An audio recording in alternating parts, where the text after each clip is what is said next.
Okay, good afternoon, everybody. Thank you very much to join this lecture. We are on the 6th lecture of the cycle by the master courses of Politecnico di Torino. And together, one of the events of the exhibition, China Goes Urban. So we put together with the two events. So I thank very much both the audience from the museum network and the students at Polito. And I thank you also very much, of course, our guest, already very well introduced by this video realized by the students. So Ole Bouman, that is now in China, founding director of the Design Society in Shenzhen, and Beatrice Leanza, the executive director of the Museum of Art, Architecture and Technology in Lisbon. So we are in a very special week for both the Polito side of this event. Since the first week we are back physically at class, step by step, of course, and also for the museum, because next week, and this is also an announcement for the students and the audience, the exhibition China Goes Urban will be reopening after many weeks of closure. It was closed from a while. From 28th of April, it will be possible again to visit the exhibition in the Museum of Oriental Art, and the museum decided to extend the exhibition till June 13. So a couple of months more to visit the China Goes Urban. I'm one of the curators together with Francesca Governa and Samuele Pellecchia. And we are planning also to do a new version of the exhibition for China. Next year, that will be, 2022 will be the Italy-China Year of Culture and Tourism. But let's go to the topic of today. I'm very happy to have Ole and Beatrice with us to discuss about curatorial topics. We are not professional curators. We are professors at the university, but we wanted to try to do this China Goes Urban exhibition. And so during the preparation, many topics raised in our mind. So we were facing problems, opportunities, and also had a lot of discussion. So today, with two very experienced curators and critics in the field of architecture and urban issues, we can discuss further topics. So the topic of today is about displaying the cities, and with a specific point on urban China, that was the topic of China Goes Urban, try to wonder if this kind of phenomenon requires specific issues about communicating and exhibiting the city.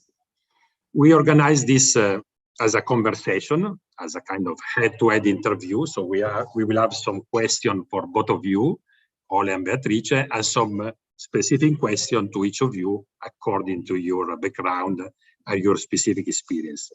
About this, let me say that you had a kind of different experience, like opposite experience, like while Bea started his career in China, living in Beijing for, if I remember, more than 15 years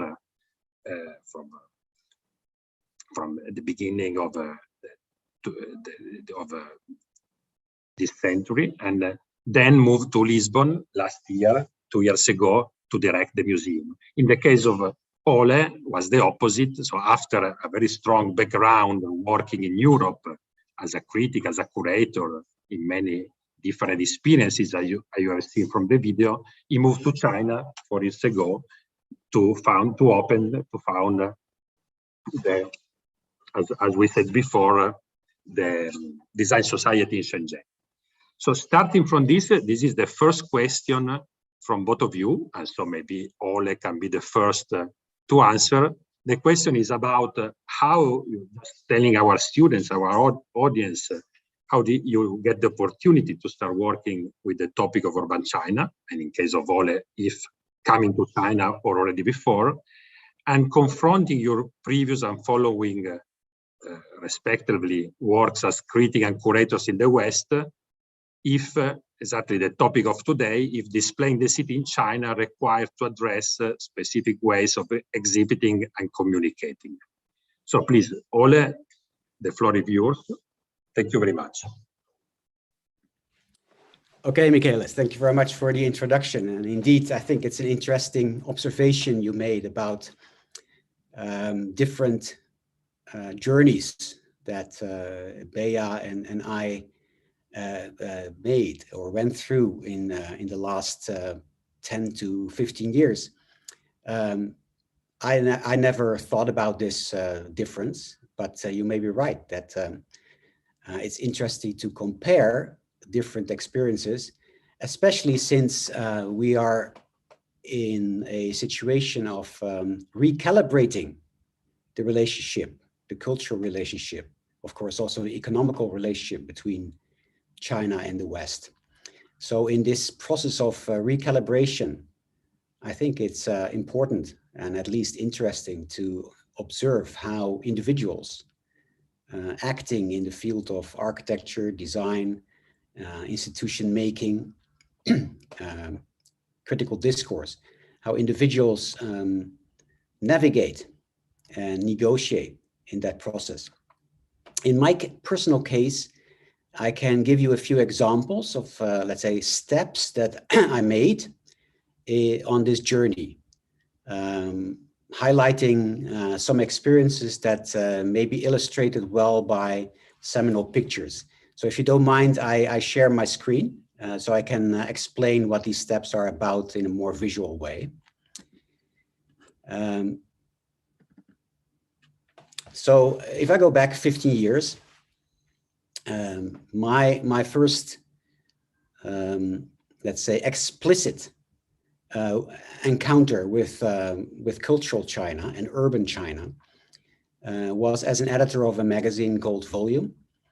It was a fresh new title, but it was succeeding a magazine that already existed for decades before. And in a way, you could say that this special issue about ubiquitous China expressed our fascination, almost like an anthropological fascination for what was happening in urban China. And not only in the cities in China, let's say the cities within the territory called China, but also the urban dimension in the new world conditioning, an emerging world condition in which China became a world player. So you see a list of authors who were reflecting on this topic, how China was moving from being a country where you could go to or you could practice in to a global dimension of new economical and cultural developments. So it started with an anthropological fascination and a critical fascination. And then the next, and I show you the full screen. So the next step was that after this issue, I was invited to become a member of the advisory board of a magazine called Urban China, a magazine curated, edited, produced and designed by Zhang Jun, a professor of cultural analysis at the Academy of Art in Hangzhou. He is still there. And this magazine was in a way a further resource for many of us in the West to learn about the multifaceted dimension of the rapid development of urban China in a physical way, but certainly also in a mental way. So becoming a member of an advisory board also meant being exposed to other people's vision and sharing your own vision from a Western perspective and start this mediating process. And then, how can I go to the next?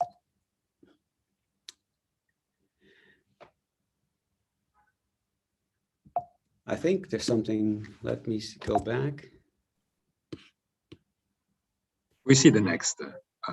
Yeah, but this is not the next. Okay. We have jumped forward for some reason. How can I?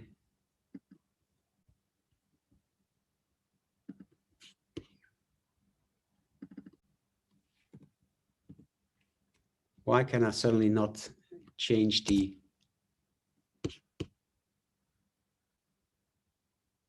Oh, sorry. For some reason, I cannot. No, it's a computer problem of the software. So if you want, you Can you turn the slides for me, please? Save in PDF and then share the PDF file if you can.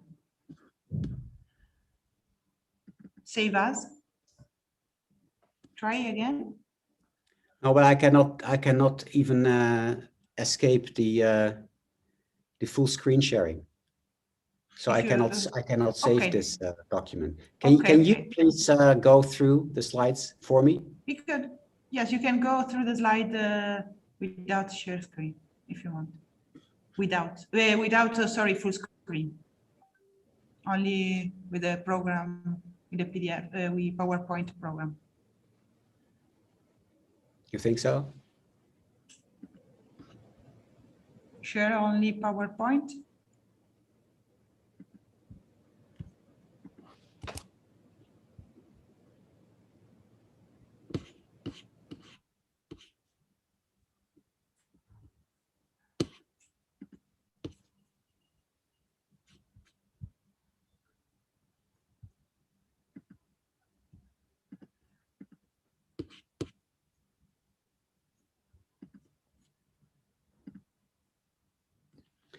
Okay, this way will work, I think, right?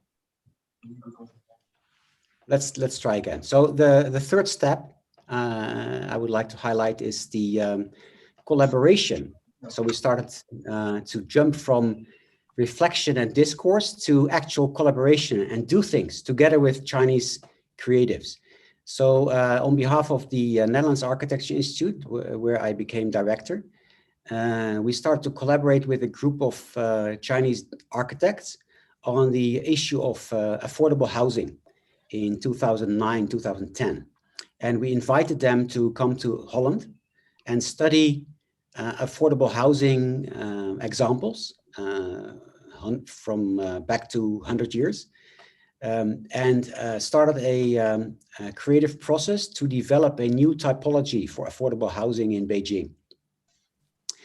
So I think that's important aspect also for today's conversation, how curating start to become a kind of actual participation in real urban development processes.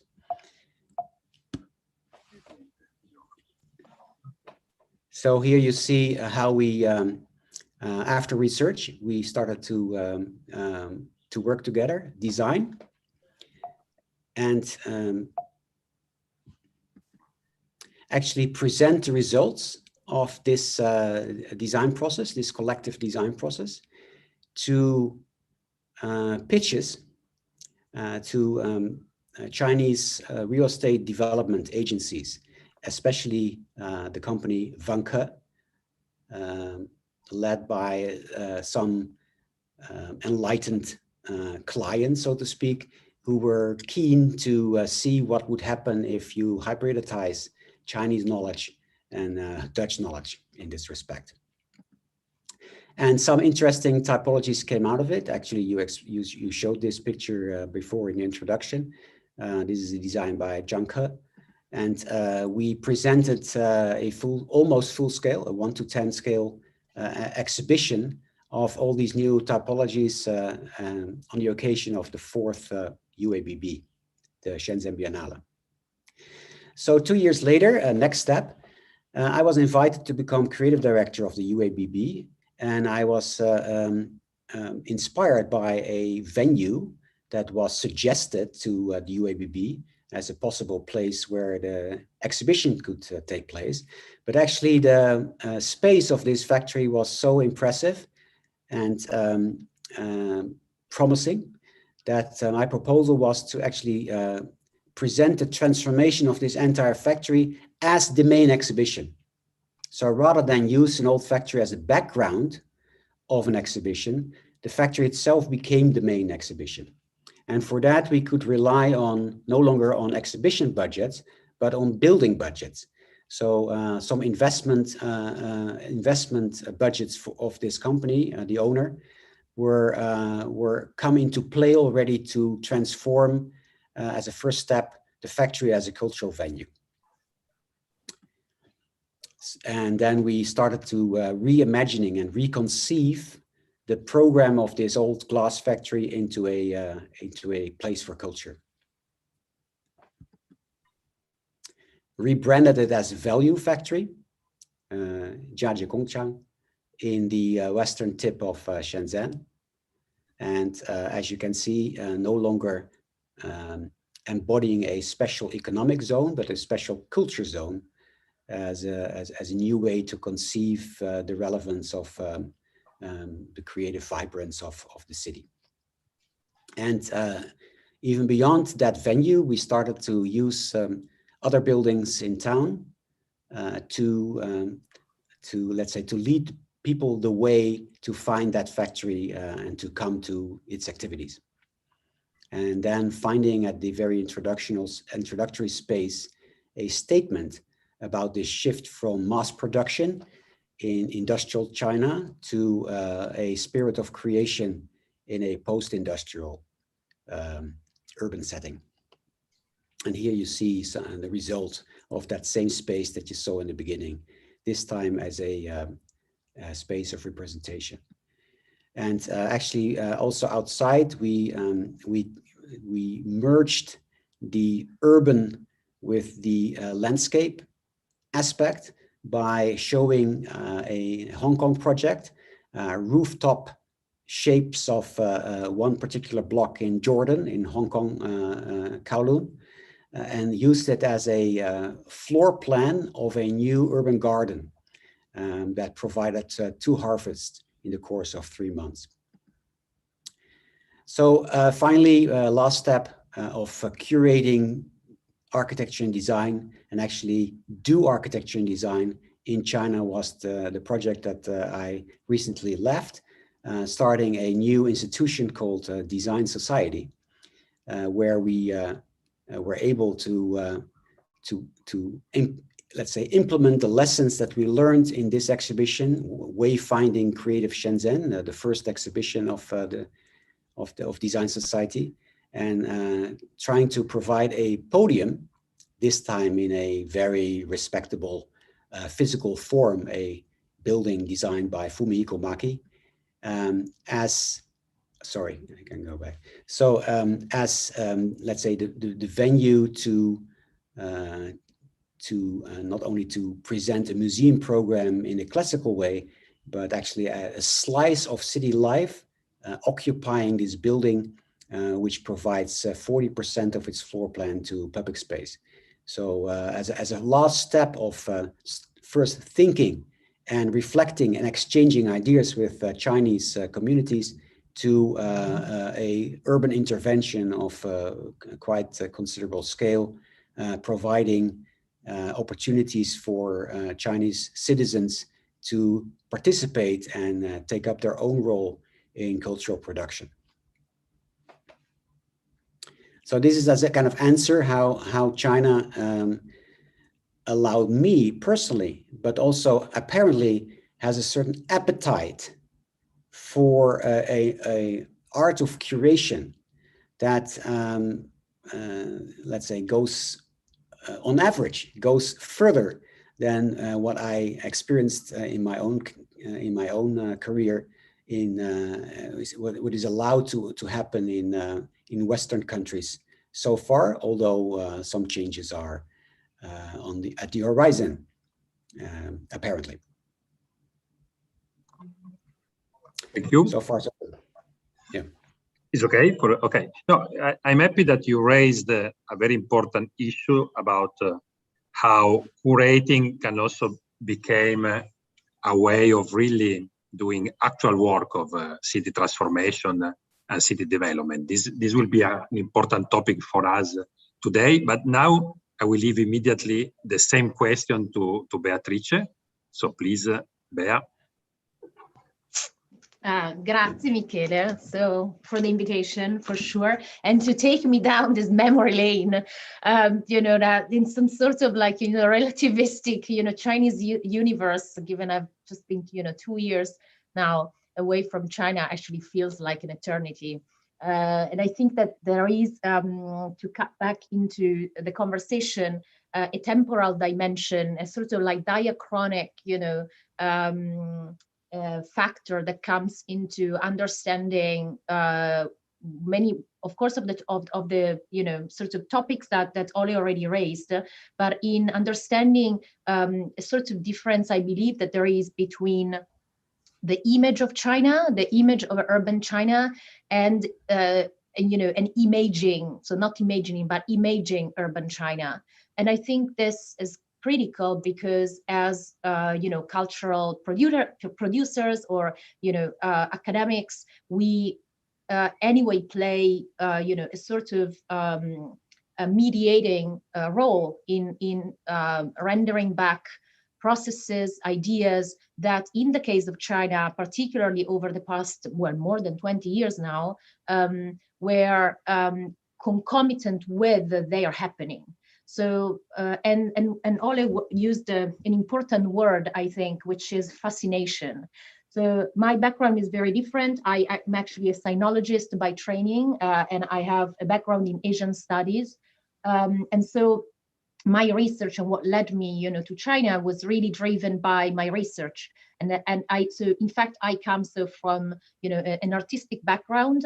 And at that time when I moved to Beijing, and I spent I spent the 17 years of my life in Beijing. In fact, I was always based there.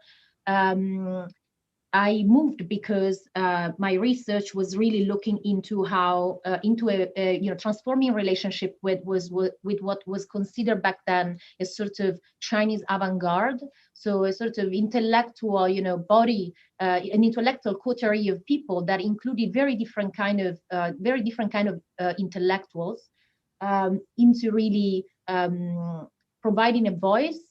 Critical voice to the transformations that were happening essentially from the end of the 90s into the new millennium. And this is very important because when I moved there, and that was in 2002, urban transformation was really pivotal into this premise and promise of the Chinese century, and the China's so-called miracle.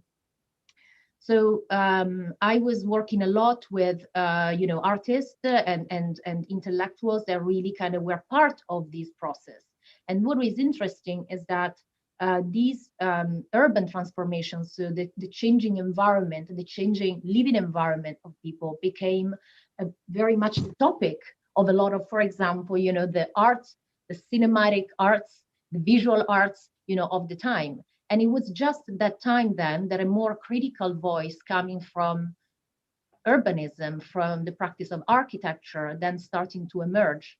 And what was interesting is that, and I think it's critical in understanding how to speak of urban China, is that there was a fascination that came from the West, perceived always China as a one-dimensional reality. So while over the course of the past 3 decades, what we have been witnessing clearly, it's been a sort of multiplication and a fractalization in a way of how different cities embodied different urban imaginaries. So Shenzhen was set to be as like the city of the future, like of speculative futures in that sense, of a more open-ended experimentation, and Beijing or Shanghai, also called like coastal cities, always upholding a different position. So what I in my personal experience, what happened is that these conversations started to in between different parts of the so-called cultural ecosphere of China, starting to get really entangled with that of how cities were transforming, and what type of course challenges they were presenting to citizens, to the livelihood of people. I did a lot of projects that were sort of already essentially using the fabric of the city as quite pretty much as a canvas to articulate these conflicts, these challenges that we are not really surfacing yet in this so seductive image like of the Chinese miracle. That of course changed over time. And when, well, years after then, I started working with Beijing Design Week. There was already a quite populated, group of practitioners in the realm of architecture, and already, let's say, generations, were in place. So many of the, nice faces that Ole showed in those pictures, from architects like, the folks from Urbanus, Zhangke, or Li Hu. So these architects were leading, a different way of understanding the practice of architecture, the relationship with the city, and really trying to kind of look for a different way of emplacing meaningful practice, essentially. And Beijing Design Week came in a very at a crucible where, of course, Beijing, had already passed, the moment of the, its Olympic, moment. So the city had already, arrived to, had already stepped forward, like into, let's say, the creation of its own self-image.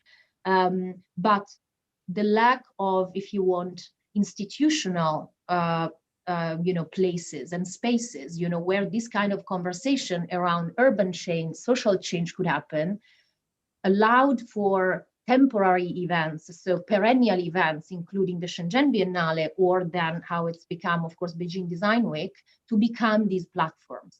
So that those became really opportunities, albeit temporary, to really put in dialogue, the visions, concerns, and also open up spaces for experimentation between the different stakeholders that were involved, in this business. Beijing Design Week was a massive governmental event. It was supported by 3 ministries and by Beijing municipality. But within the backdrop, let's say, of this somehow, well, and often burdening, partnership, that opened up the possibility to really use the large public outreach that the event could have to the city of Beijing, to Beijingers, to really put all of the stakeholders around the table. So most essentially, citizens, people. So that's how then we really started to work with the event as a sort of prototyping, a sort of prototyping platform through which we would work all along the year in preparation of the event, but really trying to create long-lasting impact and long-lasting change. That was 2012, 2013. So those were, let's say, the years when also the internal conversation around architecture was changing. So, well, perhaps that opens up another conversation, and one that I think Ole would have a lot to say also about, which is how these two different, trajectories and form of like self-imaging really started crossing. So the idea that architects, practitioners starting to pick up somehow a conscience about what role they were playing locally and how they wished to project, like in a sense of careerism into, the wider and global scope of practicing architecture. So, and how these two, trajectories, or how these two tendencies, eventually kind of collided. And this is very visible, of course, also in the ways that, China, for example, itself has participated to international perennial, exhibitions from the Venice Architecture Biennale and etc. So if you look through the genealogy over time, like you see a changing tone of voice, a more sort of sense of self-possession that, came with this form of opening up, through which events like biennales, design weeks, and etc. really helped creating a conversation that was both contextualized, but really raising the most subterranean issues of what it meant to practice urbanism or architecture in a wider international scope and perspective. So putting really practitioners and peers in contact and in conversation. So I believe that this was a momentous opportunity, and that really, led to also then the emergence of a new generation, of architects and practitioners in China, younger generation, and the way they also understood their role and their capacities, like within imaging, like urban China. Thanks. Thank you very much. As a second question for both of you, I would like to focus on something you already mentioned. For instance, Ole talking about the Shenzhen Biennale, where transforming a real building into something new, and you, Bea, talking about the Beijing Design Week that played an important role in the transformation of some of the Hutong neighborhood in Beijing, like the last one by Tasse. So what we can call the role of an urban curator that not only promotes cultural production for spectators, but also real changes, real urban changes for citizens. So you already talked a bit on this in your previous answers, but maybe talking about perspective of this role for a curator, both in China and in Europe. Please, Ole, thank you. Yeah, I think the examples I gave, and also the references Bea was giving about her experiences, show in the case of China a certain margin in which you can operate as a curator, especially when, as a curator, you don't have kind of preconceived idea what curating architecture and design can be.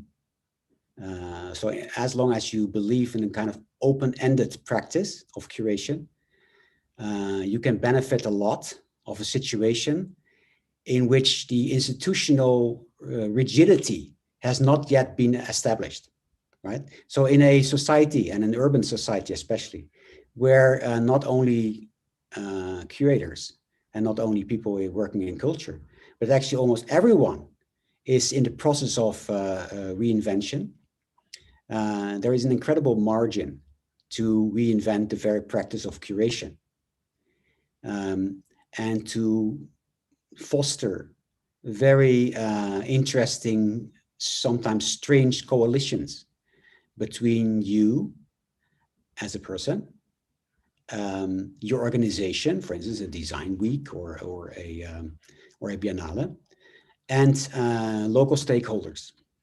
And in itself, this cementing new coalitions is a creative act.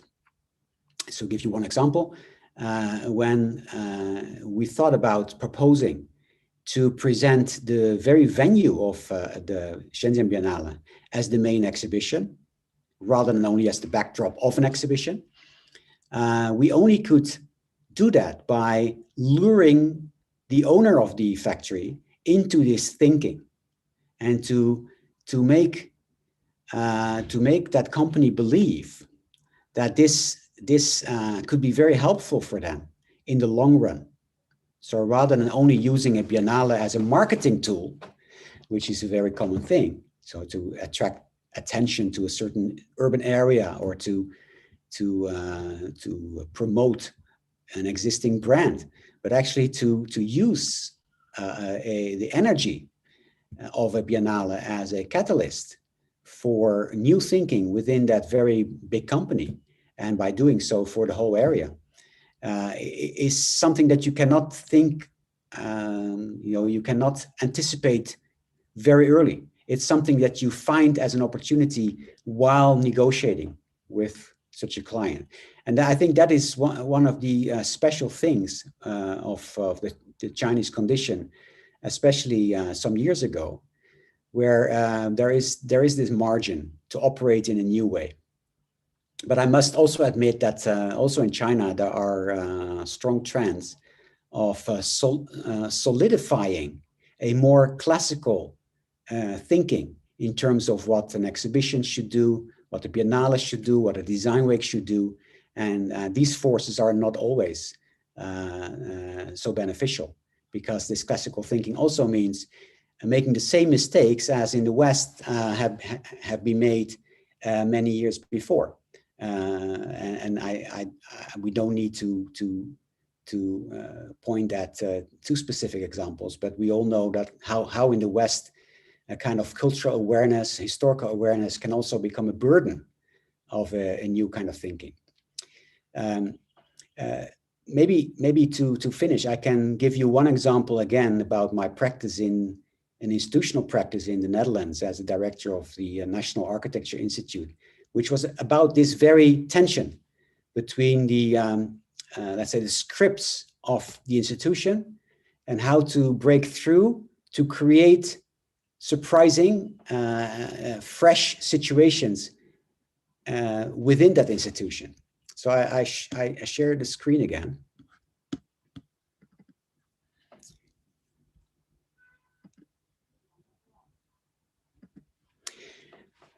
So this is the Architecture Institute that was transformed into a new one. It got a new name 8 years ago. It's now called the Nieuwe Institute.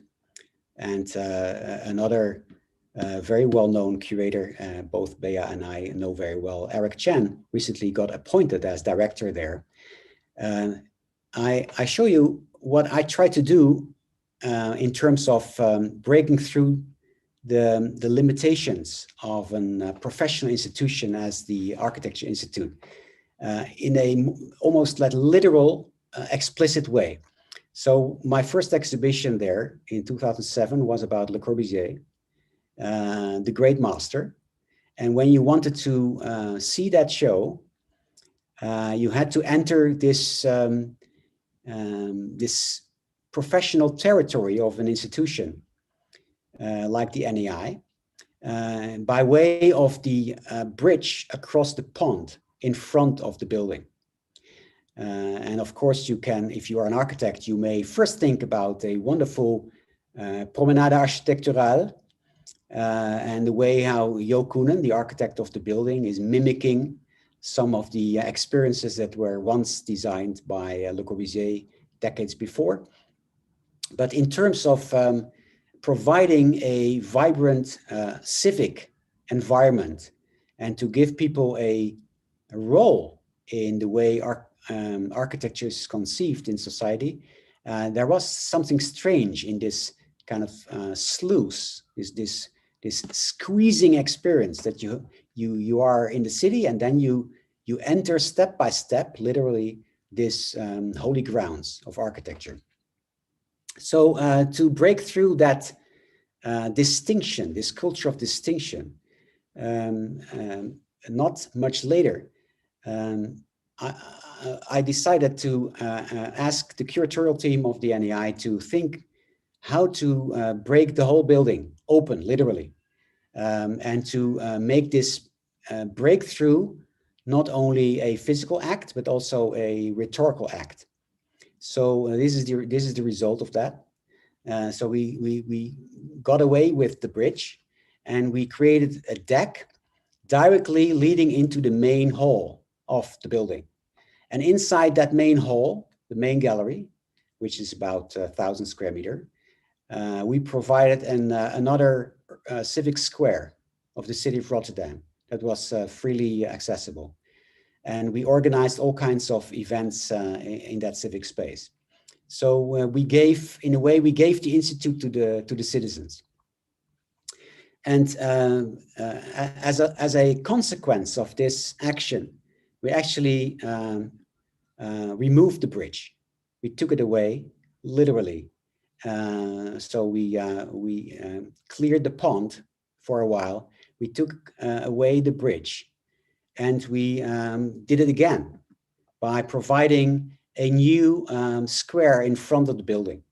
So the bridge became a kind of generous, welcoming deck where we could stage a lot of events outside. As you can see during the opening of that new NAI, as we called it.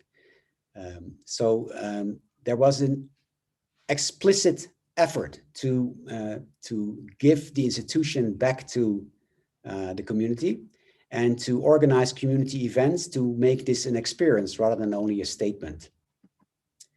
And inside, we transformed the program from a representative approach of architecture, showing drawings and models on pedestals, to an architecture that is experienced as a one-to-one thing, just like in real life, where architecture is not something always on your mind, but actually is always around you.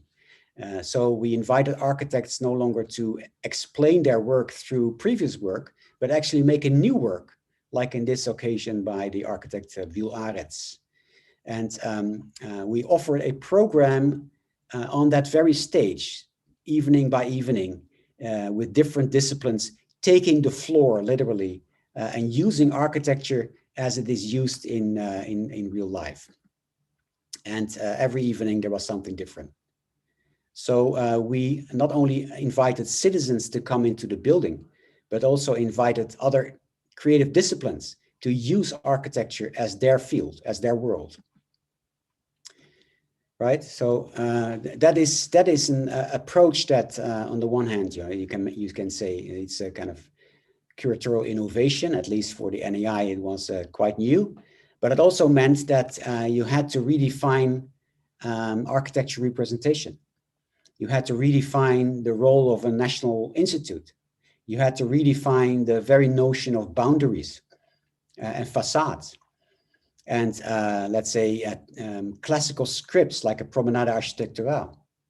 So you had to dismantle very well-known and sometimes completely solidified notions of architecture, breaking it open and redefining it as something that can be used by many people, not thinking about architecture all the time, not thinking about design all the time. And I think that resonates what we previously discussed in terms of curating as an intervention rather than curating as a way to display something else. So the topic of today is about display. Display is you can say it's a neutral term, but it's also a certain loaded term in terms of what is displayed. And there you have already the definition of the substance, of the subject matter of an exhibition. And there you run into problems quite often, because who is defining that? Who is the person who is in charge to define the substance of what you're showing? So I think that this was our effort to let's say to scratch on that surface of the discipline and try to reconceive its substance in a diverse way. Thank you a lot. Same question to Beatrice here about Yes. urban curation in your point of view.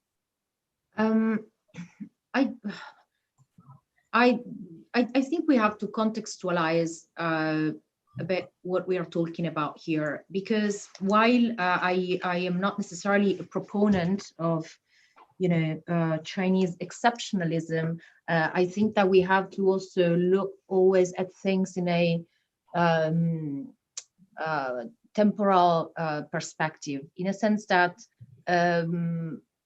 if we are discussing the role of curatorial practice or cultural practice at this level, we also have to consider that well, talking about city, talking about urban design is still talking about a culture of design.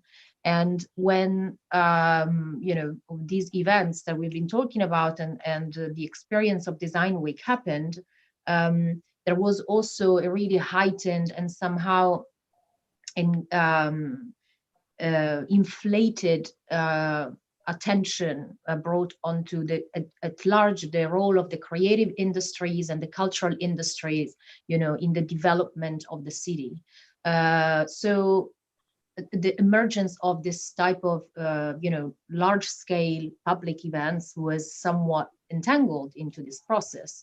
And it was again a point of, you know, self-representation, and a form of like self-imaging, you know, an exercise really of political, you know, character. So I believe that the role of, you know, the curatorial, you know, role, or the curatorial practice there went into, for me at least, choosing, you know, as normally I believe curatorial practice should be, and something that I try to exercise also now when I'm here, you know, at the museum at MAAT, is like choosing very carefully the stories that you want to champion and the stories that you want to tell. So Beijing Design Week was successful because we wanted to take away this sort of like too core, you know, marketized image of a design week as a sort of like, you know, Western construct, you know, that implied essentially form of, you know, design marketing, you know, for the industrial and commercial sector, and instead decided to, if you want, you know, empower that opportunity into turning the event into something else. So it really became almost like an urban festival, where again, all of these different stakeholders, from governmental, you know, like players to citizens to practitioners, were really involved. And it was important what we decided to, you know, strategically use as the goal or the horizon towards which all these, you know, stakeholders were gonna, you know, somehow be aligned. And at that time, of course, the transformation of the city, the rapacious, you know, like, and rapid fire development of the city was really pressing onto, you know, the traditional, you know, like the center kind of the central neighborhood in that specific case, you know, of Beijing. And these were kind of topics that were somehow really off the table for a long time in terms of placing them into public discourse. So I think that the exercise there was also really to be able to strategically position, you know, like the mission and vision around the event per se, and its role. Definitely, I mean, so this momentous and historical preconditions are not minor in the story. So there was definitely a desire, you know, like from you know, like the governmental, you know, and the public sector to really show themselves as progressive, but also at the same time there was an emerging group of practitioners that really wanted to be made part of a different kind of conversation. And so this really sort of participatory and kind of relational forms of, you know, understanding what is the role or you know, the function of design at large were really key in this process. And the success of you know, initiatives that we ran through, you know, Dashilar or Baitasi, so there's two, you know, urban Hutong neighborhoods, was really driven by that, because, well, the conversations are long, are not always as pleasant and one would imagine them. But I think that there was, you know, so different factors, you know, are impinging there. I think the another aspect of the role that you play, if you want, you know, as a you know, cultural practitioner there, is also to ensure that the choices, you know, or the sort of configurations you create can have a long-lasting impact, or, you know, a longer shelf life than that of the event per se. And I think that this is what motivates also, you know, what motivated, you know, like the success of what we were doing for a few years through Beijing Design Week. Like there was a genuine also interest in changing the way, you know, urban practicing, you know, urban was intended. and that was not necessarily, you know, like based on the idea, of course, of building anew, but it was about sort of mending relationship, about mending, you know, sort of like the disattended or kind of ties that really make the urban fabric. And I think that in that sense, in my experience, and perhaps it's something that we are gonna move into in this conversation after, this was also for me the challenge in making the conversation around urban China and what the urban even meant, you know, into a wider, you know, international conversation. And so, you know, how do you communicate beyond, you know, built form? Because the processes, you know, like in the practices that were really, you know, being, developing over those years and still are in parts, really wanted to speak of a different way of understanding, you know, design practice, because this is what we are talking about. So, and I found that really fascinating, because also there was at that point a sort of convergence into topics and preoccupations that clearly were starting to abate onto a global expanse. So, and that simply showed that China had reached a, you know, level of development, of urban development, if you want, that was simply rendering its, you know, global cities, mega cities, like many other global cities, abated by the same problems: overpopulation, overpollution,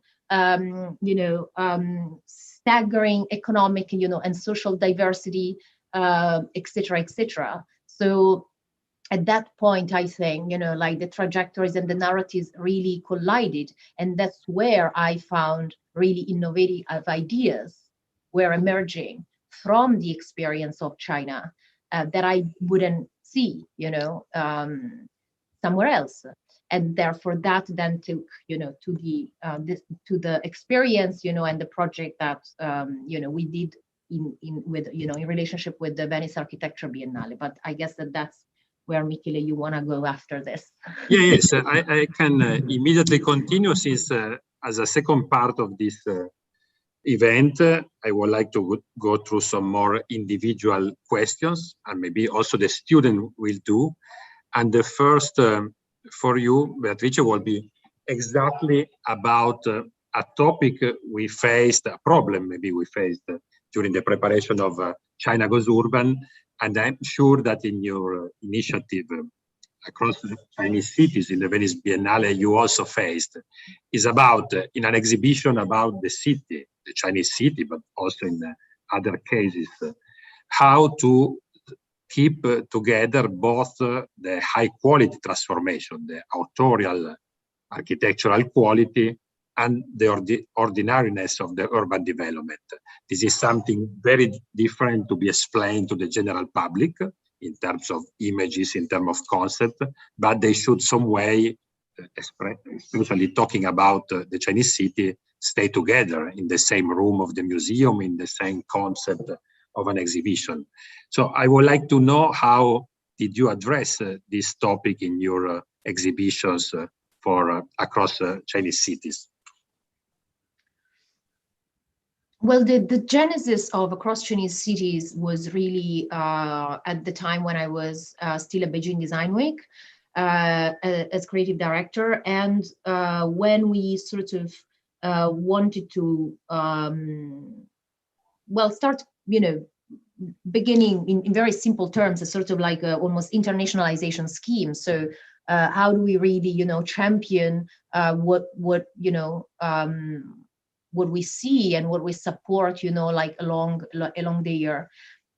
Frankly, I don't think, if I didn't, you know, I misunderstand your question. I don't think that was my problem in terms of like, you know, understanding architecture as an authorial practice and how to mediate that.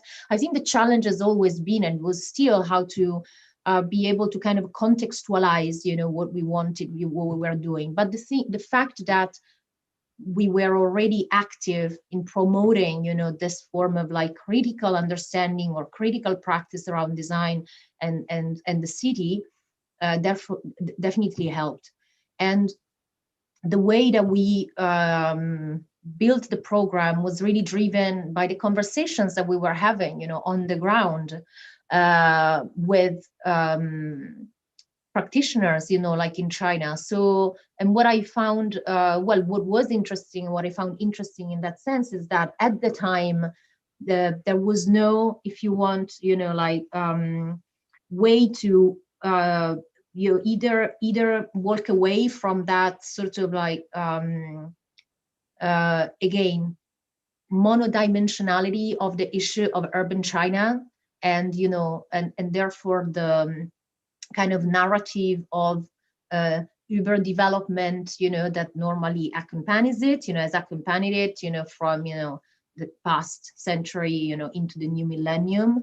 So walking away from that and creating instead more of a storytelling around how this, subterranean processes of change were really happening, and really often they happen at the hand of individual practitioners, So, and it was interesting to across Chinese cities really wanted to, in one way, enter dialogue with, a wider, context of, architectural discourse, if you want, and so bring forward voices and positions that were really trying to say something else from that, monolithic, like way of reading through China, and really enter into the cracks of, the everyday. So of what it meant to practicing, in the city. And I think it was a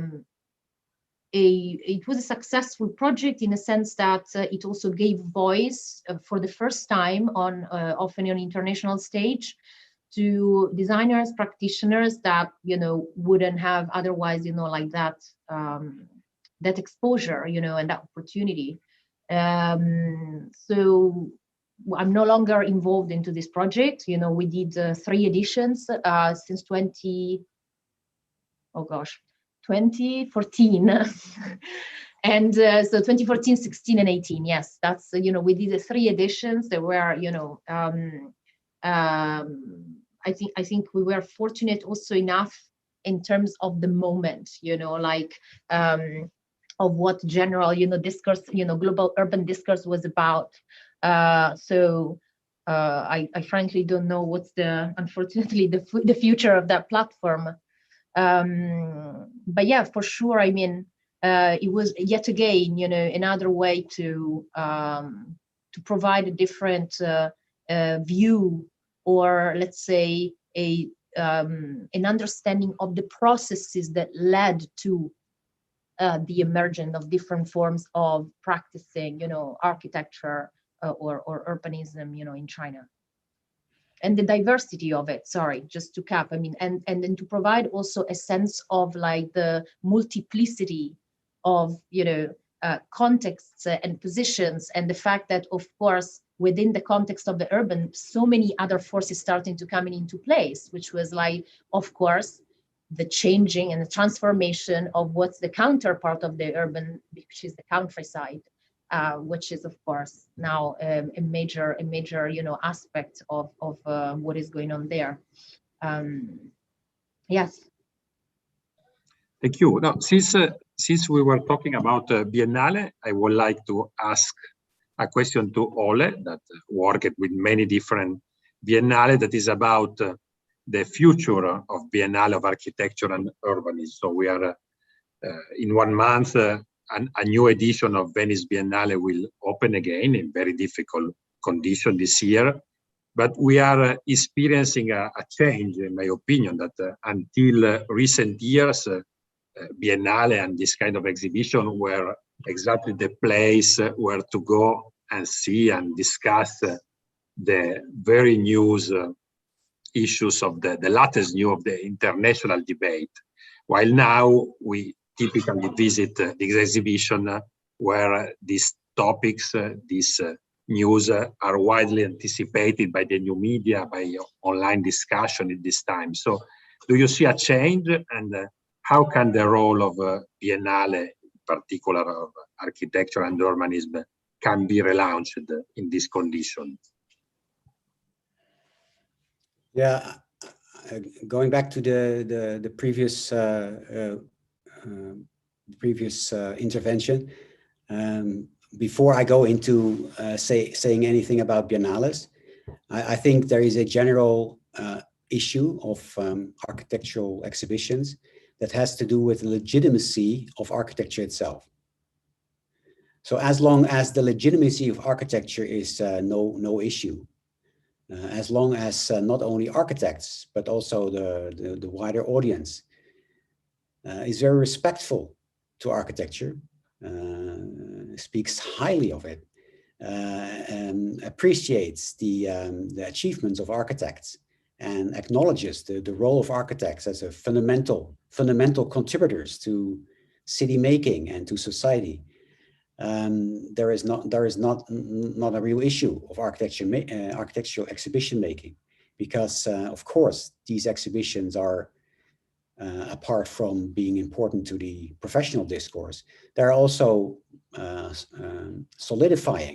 consolidating this respect for architecture. So that is let's say the condition we are coming from. But over the years, and I'm talking about maybe 20, 25 years, this natural respect for architecture is not a given anymore. You know, it's unraveling. It's dismantled and we cannot go into all the reasons for that. But it's certainly not self-evident anymore to present architecture as almost like the mother of all arts, as it used to be. Going back a few decades earlier, in Italy itself, voiced by Giancarlo De Carlo, there was already a movement, a very strong sense of, let's say, modesty on behalf of the architectural discipline, to think about the audience and the context, the social context, the urban context, as an extremely relevant part of architectural exhibition making. Actually, the whole discipline had to be related to that wider dimension. So when it comes to biennales today, I think we have an exacerbation of this same question, because biennales are not only nice for professional communities, but they are playing a role in city marketing. They may occupy a whole neighborhood. They may use the city as the perfect backdrop picture of the event. And many people, especially in the audience today, will know the perfect example of that being Venice, or the Venice Biennale. So in a way, the disintegration of the natural respect for architecture over the years has to be, let's say, translated into what it means to an exhibition like the Biennale. And besides, there is another long-term trend, of course, that can be compared with, let's say, the fate of retail. So retail has a major issue in recent years in the wake of internet shopping, right, and home deliveries. So retail has a problem, but maybe we can say the same of biennales, and if not in the recent past, then at least in the upcoming future, in the near future, when traveling becomes. It is already a big issue in the last 2 years, of course. That's why it was Biennale of Venice was postponed. But if this issue remains on the table for many years to come, not only because of pandemic, but also because of the tough measures we have to take in an age of climate adaptation, and traveling so easily to faraway places that want to be on the map, that want to try to put themselves on the map through a biennale, is not so self-evident anymore. What will be the future of biennales, right? So the pandemic provide a major blow to it, but maybe the climate, the measures to adapt and to let's say to counterpoint climate change may affect biennales even more. So coming back to your question, what is at stake and what can biennales do to be relaunched? You used the word relaunch. I'm not sure whether we can actually use that word, to relaunch it. Maybe it will not be relaunched as biennales. But if I imagine a potential scenario of relaunching, I think the examples we gave at the beginning of this conversation, biennales being a catalyst of actual change, biennales being an urban actor, biennales providing a certain boost to existing process of transformation, then of course biennales get a reality check that may bring them back to a very important role. So, but that is actually goes beyond architecture of display and the display of architecture. That is about architecture in action, urbanism in action. And if biennales can relate to that new practice of urban action, I think there is a fair chance that biennales can be relaunched in a new way. Okay, thank you very much. I see we are some way changing the title of today's conversation for displaying the city to the idea, the notion of action that can be the role of a curator, the role of an exhibition. And I know that students have some question on these topics because they were very interested on it. So since we don't have too much time, I will immediately leave the floor to them.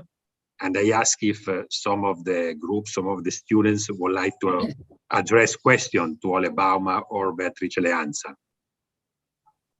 I know that Tommaso is coordinating it. Yeah, I wrote in the chat, group 18 and 31. Someone is here. You can turn your camera. Yeah. Okay. Thank you. Hello, Professor. Hello. Hello. Thank you for your lecture. Thank you so much. And I have a question. When we talk about China, we will have we will know for the Beijing, Shanghai, and Shenzhen. They are the three largest immigrant city in China, and they have a large number of migrations from other provinces or other countries every year. So for such cities with a lot of immigrants, what measures did we take in our exhibitions to meet all the visitors with different city identities? How we can meet their demands? And this is my question. Who wants to answer is same. You are free to interact. Bea, want to go first? So I'm sorry, I'm not sure what I actually understood the question. A few minutes it's as this, part of the population. You mean being the audience of, right? That's the question, correct?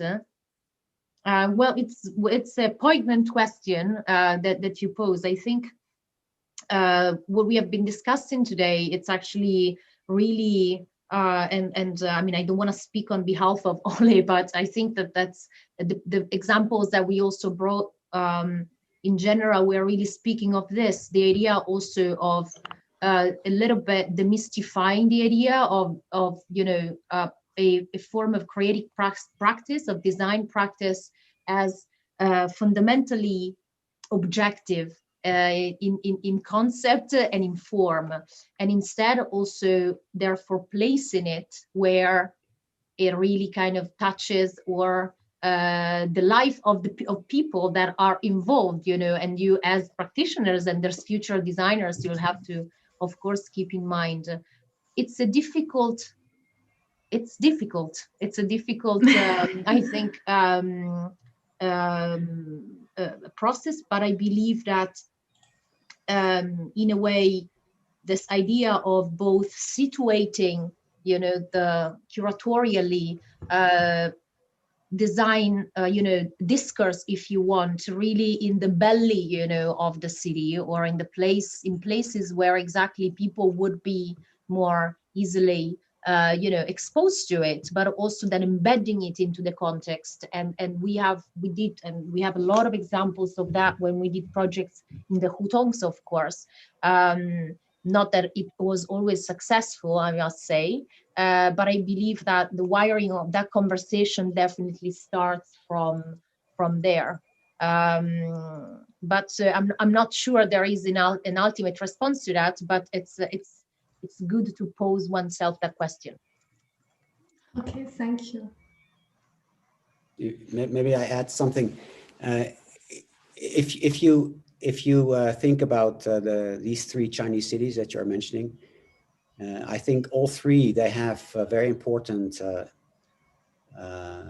biennales or design weeks that do position themselves at the heart of urban matters, not only as let's say exceptions to the rule, but trying to engage with the rules of the city, engage with the practices in daily life of the city. And the hutong example, I think, is very good, because whatever you can complain about it, for sure it has raised in many people's minds awareness of quality that had not been seen before, certain urban qualities and social qualities. In the case of Shanghai, maybe less in the Shanghai Biennale, but certainly Susas, the urban art season in Shanghai in recent years, they also emphasize the engagement, the almost entanglement of an event like that with ongoing urban life.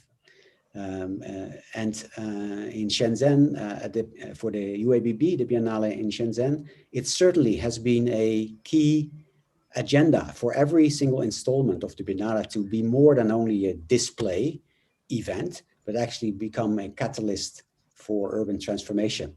And the very first installment in 2005 at the OCT Loft turned out to be extremely successful in providing a new environment, a creative environment for the city that is vibrant today, even more than back then.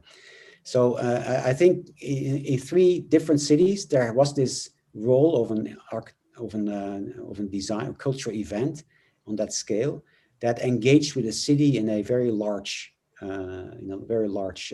respect.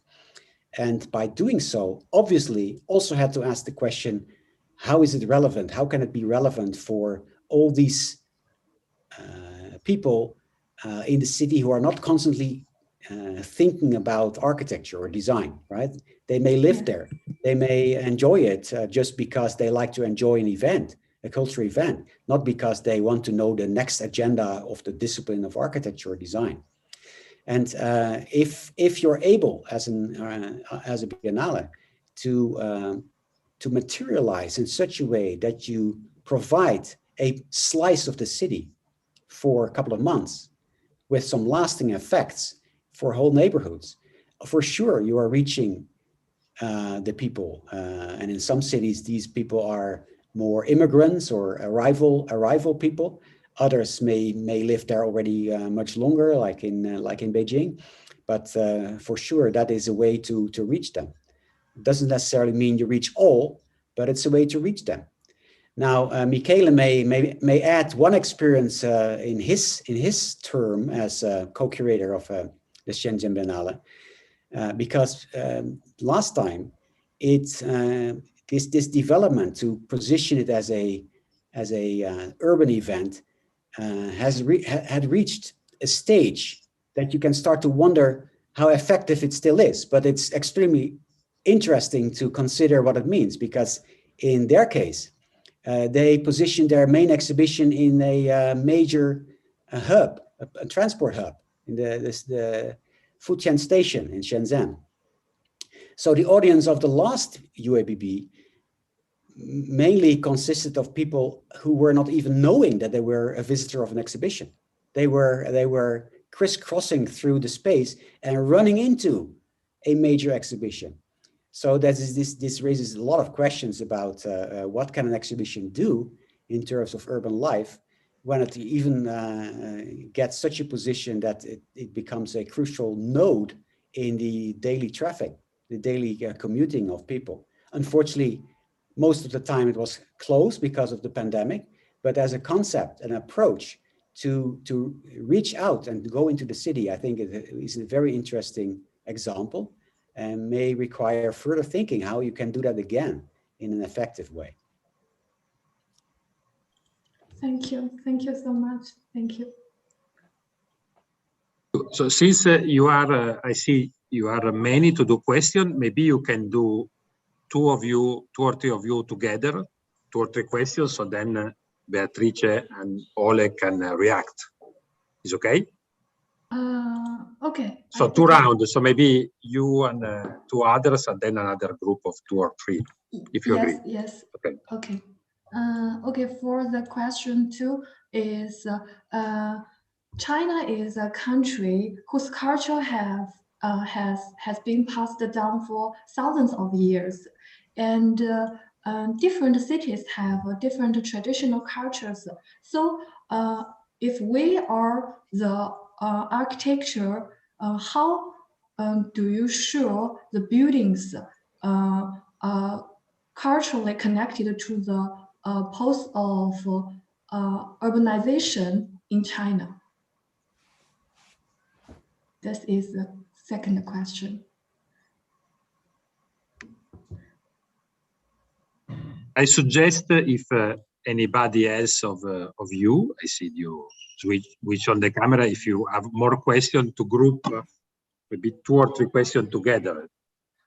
Is it okay? Is it okay for you? So we can. Yes, another group. If there are other questions, we can collect 2 and 3 questions. So our guests can answer at the same time to the question. Okay? All right.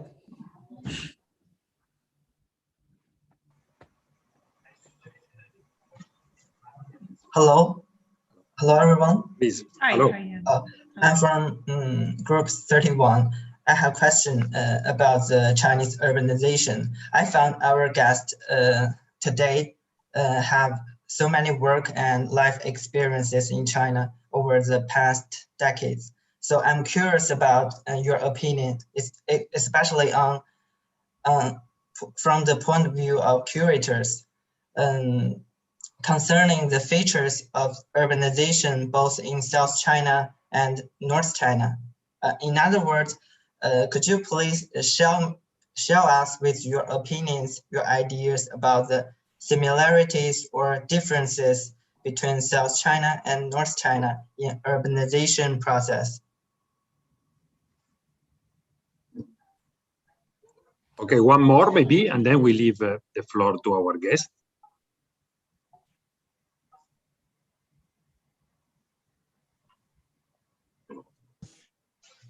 There is one more question you can want to ask. Okay. So they can, okay, thank you. Yes. My question is actually a small part of Chinese would like to go to the exhibition. And most of them are designers or students majoring in design. And my question is, do you think it's necessary to expand the group of to more other professions to make more people learn something about the design exhibition? If you think it is necessary, so how to expand it? Yes, that's my question.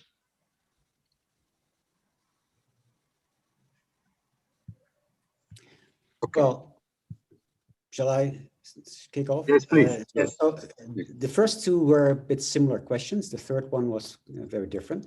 But the third one resonated a question before about how to reach alternative audiences besides the professional ones. So I think the answer to the previous question is still relevant. In our own situation or case, we try to engage with non-professionals, general audience, by providing a venue that was attractive to them even beyond the specific exhibition, or by raising topics that may help them in their own navigation in the city. For instance, Wayfinding Creative Shenzhen, I presented that examples. Wayfinding Creative Shenzhen was very relevant for people coming to Shenzhen for the first time and starting to map out their own opportunities in that city, for which a certain knowledge of design is almost indispensable in the case of Shenzhen. So far, reiterating what I already answered before, but the two questions that were asked about the role of urban design in China today, comparing North and South, and also asking about the impact of design on the urban developments. I think they have to do with the impact of the profession in general. North and South, I personally find it more productive to distinguish between, not between North and South, but between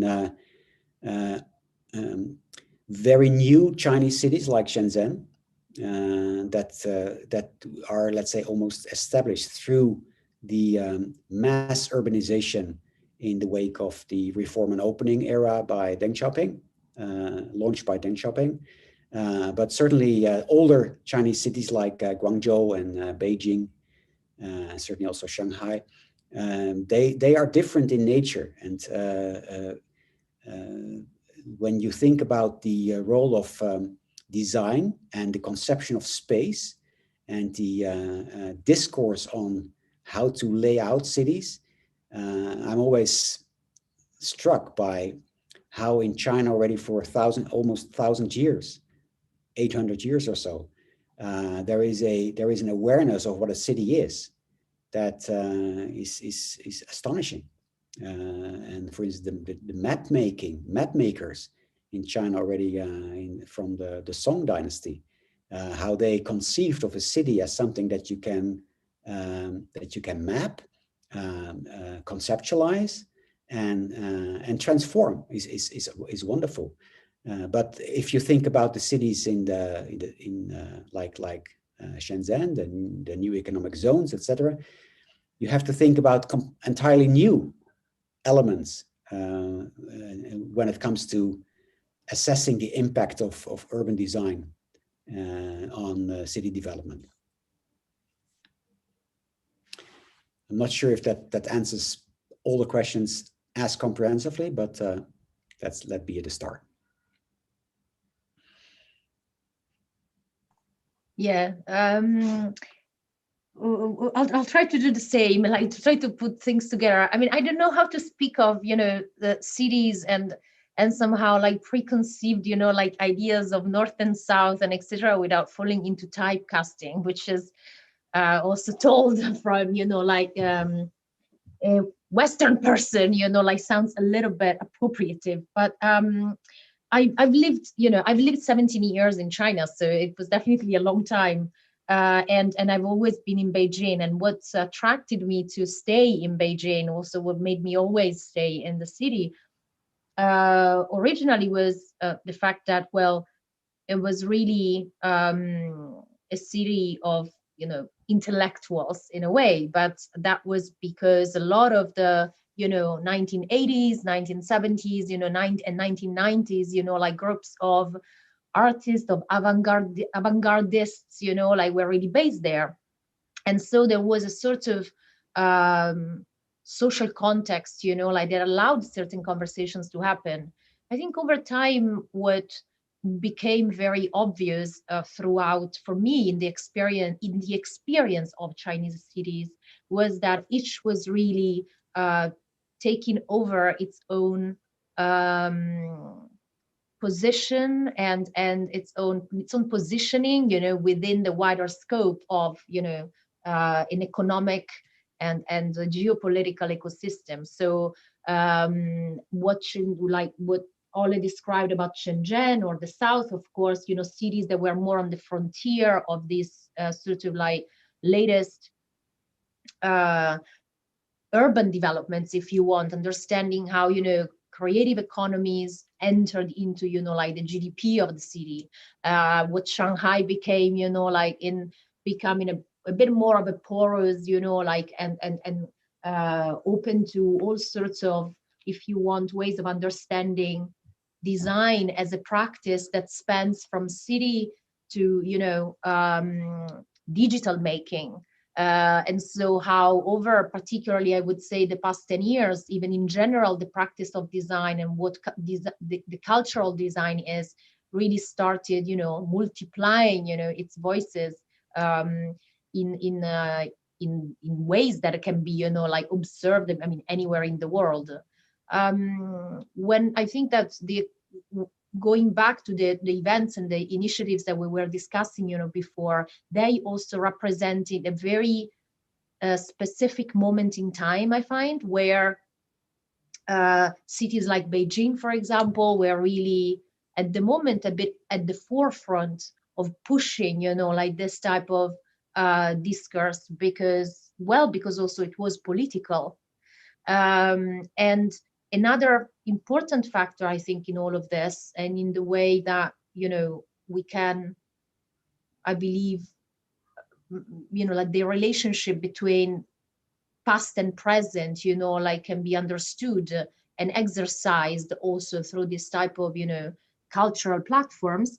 Well, it's how even architecture education, you know, is really being practiced. And of course, this is, it's different, you know, like from cities to city. We did work a lot, for example, during Beijing Design Week with a lot of the architecture, you know, departments or of Tsinghua, you know, like you know, not only architectural departments, I have to say, we really worked also with, you know, departments in social studies, for example, with design departments, of course, like from CAFA, etc. So that was also, I found very interesting and productive to really open up the dialogue with institutions of education, because they were, you know, also shaping, you know, like the way the different forms of understanding the practice of design, you know, like today can change and transform with its own times. And there have been great changes, I think, in that sense, all around, you know, like all around China, all around, you know, like in Shanghai for sure, with you know, in Tianjin, etc. So I think that that's also a very important aspect in this, you know, progress of understanding the changing nature of what design can do and what design is. Grazie, Bea. So I guess there are more questions, but unfortunately we need to close our event today. I think that was a great opportunity because curating is never taught, is never included in the teaching of a School of Architecture. We have no experience on it, and also very seldomly is discussed in the public debate, while today, thanks to the contribution of Ole Bouman Beatrice Leanza, we understood how this practice can influence very much on our urban experience and on the transformation and development of our cities. So thank you very much to our guest. I would like also to thank the organizer of the lecture series of Endless Foremost Beautiful that will continue as a series for the master students at Polito. Also thanking the Museum of Oriental Art, and I remind to all the audience that the exhibition China Goes Urban will reopen to the public next April 28th, so next week. Thank you very much again. Grazie, Bea. Thank you, Ole. Bye-bye. Thank you. Ciao. Ciao, ciao. Thank you for hosting this. Thank you. Thank you so much.